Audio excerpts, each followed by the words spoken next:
Narcissist মানুষদের থেকে সতর্ক হন।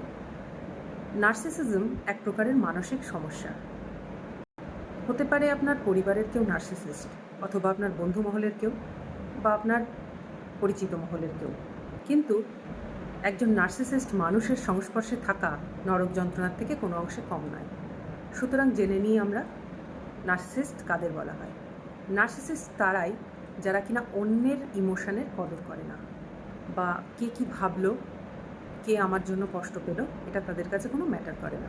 আর সব থেকে বড় কথা, এরা ভীষণ রকম ম্যানুপুলেট করতে পারে মানুষকে, নিজের ইচ্ছে খুশি মতন মানুষকে পরিচালনা করতে পারে এবং নিজেরা তুষ্ট হয়। হয়তো প্রথম দিনে আপনি বুঝতে পারবেন না, প্রথম দিকে আপনার বোঝা সম্ভব নয়। প্রথম দিকে সব কিছু খুব ভালো থাকবে এবং এরা আপনাকে ভীষণ ভালোভাবে নিজের আয়ত্তে করে নেবে। তারপর এরা আপনার ইমোশন নিয়ে খেলা করবে এবং আপনি ব্যথা পেলেন, যন্ত্রণা পেলেন, তার জন্য কাঁদলেন, এতে তাদের কিছুই এসে যায় না।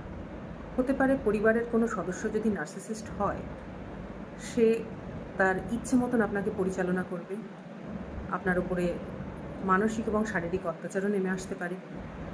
তার নিজের মত অনুযায়ী আপনাকে পরিচালনা করার জন্য সে যে কোনো পর্যায় পর্যন্ত নামতে পারে। সুতরাং নার্সিসিস্ট মানুষদের থেকে সতর্ক হবেন।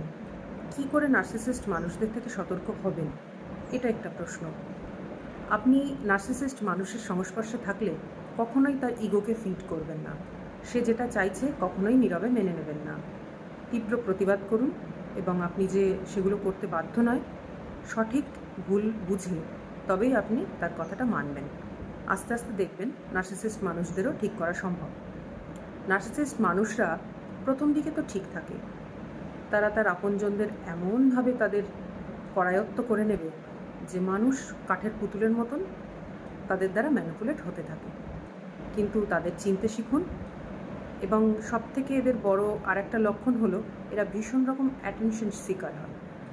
এদের সবসময় এদের ইগোকে ফিড করার জন্য আর এদের মানসিক সন্তুষ্টির জন্য এরা সর্বদাই অন্য মানুষের ওপর নির্ভরশীল হয়ে থাকে। কিন্তু যখনই আপনি এদের দ্বারা বশ হয়ে যাবেন, তখন এরা আপনাকে পরিচালনা করতে শুরু করে দেবে। সুতরাং সতর্ক থাকবেন আর নার্সিসিস্ট মানুষদের থেকে দূরে থাকবেন।